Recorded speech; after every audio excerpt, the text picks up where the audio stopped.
Okay everyone, it's Monday and this may well be the final video I ever do on the channel the way I'm feeling. Not to be over dramatic or anything, but I do have one hell of a hangover. These bright lights that I've got set up, as always for filming, aren't helping the headache either. It was the Celtic Player of the Year awards last night. I was along for the ride, so we're going to chat about that on today's video. And I've got a wee scoop for you at the end.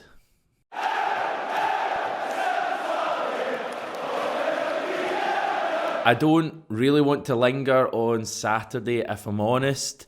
We did the reaction after the game, me and Stevie, and to be honest, even when we finished that video, I was kind of over it at that stage, and didn't think about it at all today.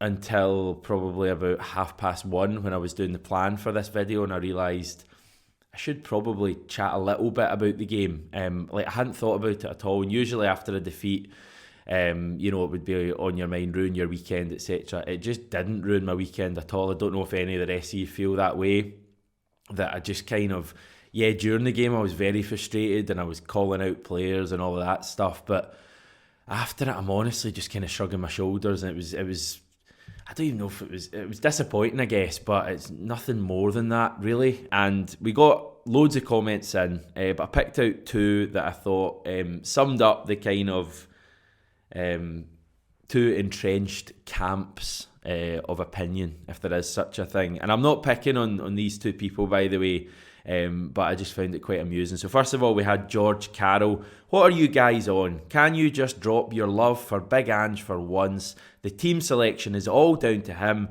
against them. You always play your strongest team, and that wasn't done. So then I'm thinking, have we gone too easy on the team here? Should we be having more of a go? And then we get Alex Subsea 1967. Come on lads, nobody died. Just a wee blip on the landscape. Treble incoming. And then I'm thinking, were we too harsh on the team? So we probably got it just about right in terms of tone. I'm happy if you are, just to move on from Saturday's game and never talk about it again. Okay, can we do that? I should say at this point, as we move along to the awards night last night, which is far more interesting, a huge thank you to the heroes at the Scottish Centre for Excellence in Dentistry, who kindly invited me along as one of their guests to the awards night last night. They were actually co-sponsoring the Young Player of the Year award, which was won by Matt O'Reilly. So I got to meet a number of their team. They were a lovely bunch of people, and a huge thanks to them. You can find out about what they do, because it really is excellent, at scottishdentistry.com, and I'll link that below in the description as well. So a big thanks to them for having me along, inviting me along, and I really enjoyed myself, maybe a little bit too much. So the event was at the Doubletree by Hilton, which you will know if you're from Glasgow or have ever been to Glasgow. We went in and we had a nice wee champagne reception. See the subscriber numbers going down already. This out of touch, arrogant man above his station.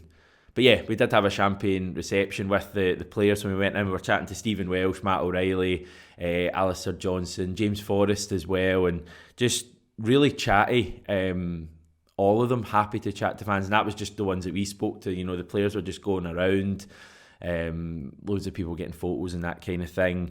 We were kind of asking what the mood was like after the aforementioned game that we're never talking about again, and the consensus chatting to a few of them was just one of those things, disappointing, but we're not going to let it ruin the rest of our season, or even let it ruin our awards night. There was no real kind of, because I was kind of thinking after Saturday, is this going to put a bit of a dampener on proceedings, having lost that game? But it didn't at all. It wasn't mentioned. So I thought that was good. But it's fair to say a few of them really enjoyed their night. I won't name names, but let's just say particularly players who aren't fit right now enjoyed themselves, but nothing wrong with that. We then went into the grand ballroom, as the hotel calls it, where the event was. Around 1,000 people you can fit in there. Celtic did ask for people not to film anything during the event. They said photographs were fine, so obviously I'm going to obey that. So that's why there's no kind of moving images, videos in this of last night, just still images. Jerry McCulloch and Des Clark co-hosted the event. The men's and women's players came out and sat down at their tables, and then Ange opened things up with a speech, and it was just typical Ange. There was a bit of humour in there, and he said one thing in particular that really kind of resonated with me. He was asked about being such a good fit for Celtic, given his own background and the club's history and the fact that they seem to be aligned so well. It's something I spoke about last week on the video with Scott McDonald. And Ange gave this great answer, but there was one kind of quote, one sentence that stood out to me. And he said, "I've never had to be anything other than myself here." And I just loved that from Ange, as Celtic manager. Another thing I noticed when he was speaking, and he gave a probably 5-minute on-stage interview with Des Clark. He didn't cough a single time. And now we've all kind of become accustomed to hearing Ange with the wee when he's doing interviews with Celtic TV and press conferences. And there wasn't one single cough last night. So I don't know what we take from that, whether it's something he does maybe when he's just aware of what he's saying in the media, and maybe he just felt much more comfortable in front of a room of Celtic fans last night. So I thought that was interesting. Hardly a major story worth writing an article about. You know who you are. But I thought that was good. He then presented Ben Summers with the Academy Player of the Year award. He was asked to speak about Ben, what have you made of Ben's progress so far? And he said, yeah, he's doing all right, and just left it at that. So I think that was typical Ange, not giving too much away to his players, keeping them on their toes, let's just say. So well done to Ben Summers, Academy Player of the Year. We then had Kyogo as the top goal scorer. No surprise there, just the 30 goals this season to his name. Can he hit 35? I would certainly like to think so. What have we got? 4 games left. He might be struggling, but then again, he's got a hat-trick coming in the cup final, so only 2 needed after that. We then had food, which was fine. It was mass catering, but nice enough. I didn't get any photos because I was far too hungry at this stage. It was fine. I mean, it was salmon to start, then it was beef, I think, for the main, and sticky toffee pudding for dessert. As I say, no photos, but I enjoyed it very much. After that, we had the raffle. We had Joe Hart and Chloe Logan, the 2 goalkeepers from the men's and women's teams, safe hands there, etc. Big shout out to Tino, who does the Celtic Exchange podcast. I've been on there. He's actually been on here in the past. He won, I think, the final award, and Joe Hart announced it by going, Tino! And I was thinking, I wonder if that's Tino. How many Tinos are there? And then I walked back and saw him. So that was a big moment for him. And Joe Hart was in really, really good form. Anyone who was there last night will be able to attest to that. That was great. Young Player of the Year was Matt O'Reilly. We chatted to him before and kind of asking, do you think you're going to win? And he was saying, I'd like to win, yeah. But, there's been a few good players this year. I think it was him, Abada, Haksabanovic and Bernabe were all up for that. So, yeah, I think Matt O'Reilly probably a deserved winner there. We then had Jota, Rayo and Dyson out on stage. Still not quite sure why, other than just the 3 of them being great players. We then had what I thought was the best moment of the night and really stole the show. Tom Boyd was awarded the Special Recognition Award. And as I say, I think he stole the show.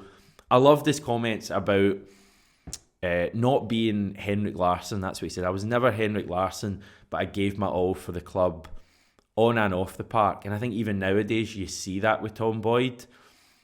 Like the work he does with the foundation is incredible. We had him on the channel probably about a year ago at the taxi to Troon thing, and he couldn't have been more generous with that. And he's probably, I don't remember Tom Boyd as a player. I know he was well remembered as a player. He obviously is, but I think he's kind of almost reaching even greater levels now that he's finished playing because of the work he does. And he just loves Celtic, and he loves everything Celtic stand for, and his speech was brilliant. He did an interview with Celtic TV as well last night. That'll give you a flavour of what his speech was, and he was just calling for a song. He just wanted a song. So